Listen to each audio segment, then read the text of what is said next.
Dentro de nuestro módulo Contagio hablaremos acerca de la familia Retroviridae.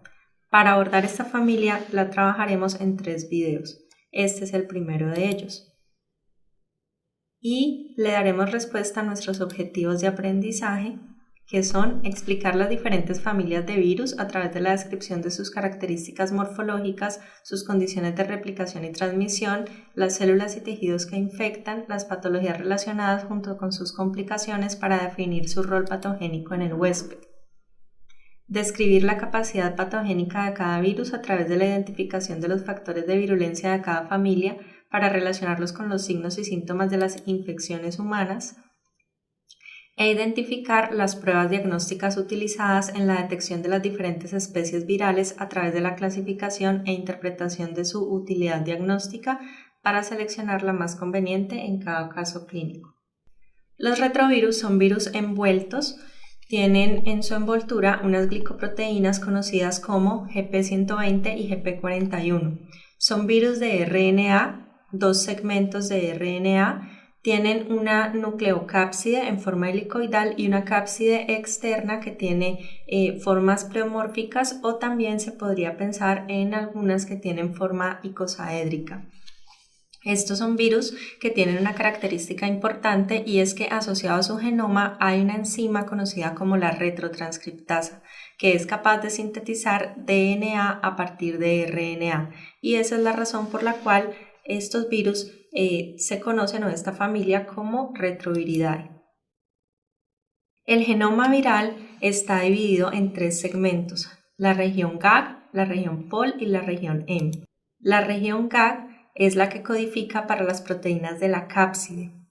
La región POL codifica para algunas enzimas o proteínas no estructurales del virus, dentro de las cuales se destacan por su importancia en la patogenicidad una proteasa, que es la que se encarga de clivar las proteínas de la cápside para favorecer la decapsidación, la transcriptasa reversa, que es la enzima que transcribe el RNA viral en un DNA complementario, y la integrasa, que se encarga de integrar el DNA viral con el DNA del huésped, lo que permite algunos procesos de mantenimiento o de latencia en las células blanco.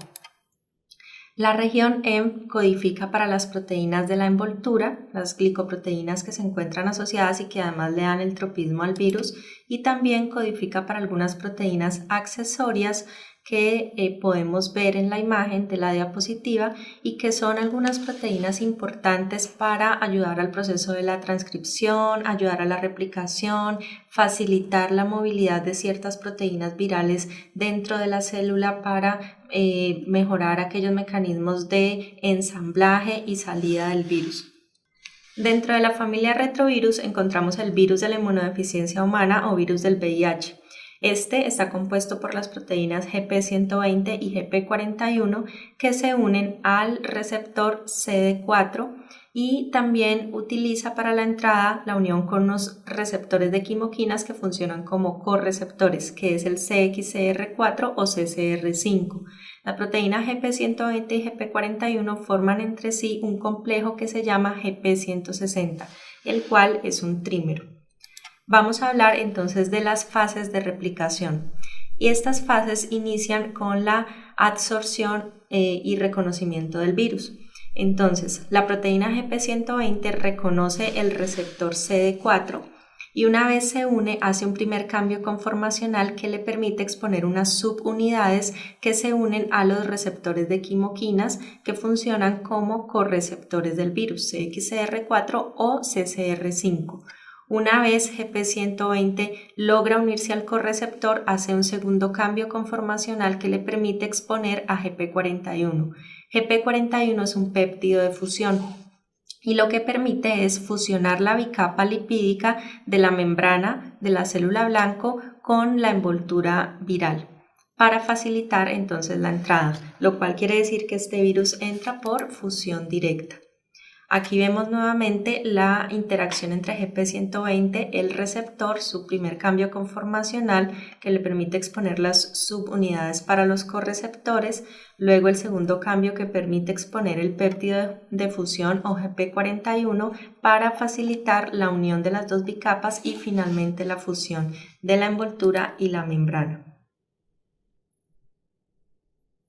Decimos entonces que estos virus adquieren su nombre o el nombre de la familia debido a una retrotranscriptasa.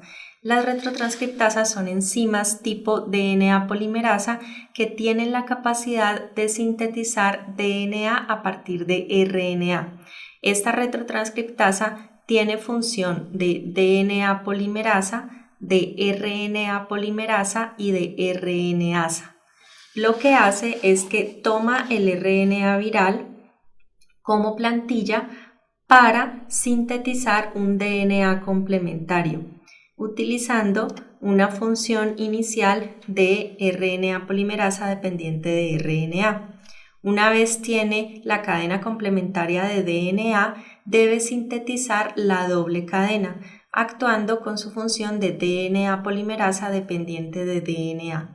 Y luego lo que hace es eliminar la plantilla inicial de RNA a través de su función de RNasa. Aquí vemos nuevamente los pasos y vemos cómo se da el reconocimiento a través de la unión con receptor y correceptor, la fusión de la bicapa con la envoltura viral, la entrada del virus y decapsidación a través de la proteasa y liberación del genoma. En el citoplasma entonces se da el proceso de retrotranscripción para sintetizar un DNA a partir del RNA. Finalmente ese DNA viral recién sintetizado entra al núcleo a través de un poro nuclear y se integra en el DNA viral gracias a una integrasa que hace parte de las demás enzimas virales. Una vez integrado en el genoma celular, cada vez que la célula entra en ciclo celular va a transcribir, además de sus propios genes, los genes virales que tienen que ver con la síntesis del RNA mensajero viral para la traducción y síntesis de proteínas. El ensamblaje entonces ocurre en citoplasma y se van asociando todas las estructuras virales en capas lipídicas para salir de la célula a través del proceso de gemación.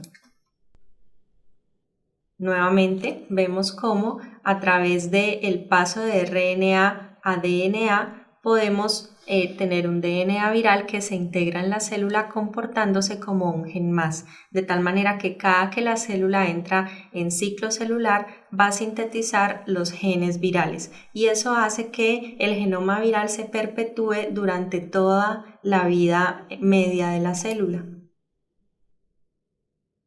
Las consecuencias de ese proceso de integración tienen que ver con el daño que se puede generar en las células a largo plazo, con que sea un virus difícil de poder eliminar de las células, de los tejidos.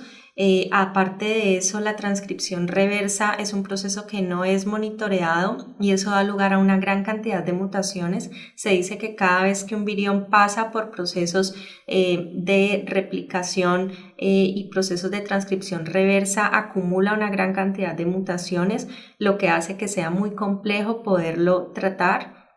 El genoma viral puede alterar la expresión de genes del huésped, lo que va a hacer que si esta célula entra en ciclo celular y sintetiza genes virales, esa célula finalmente va a entrar en un proceso de muerte celular y se facilita la recombinación entre genes virales y genes del huésped.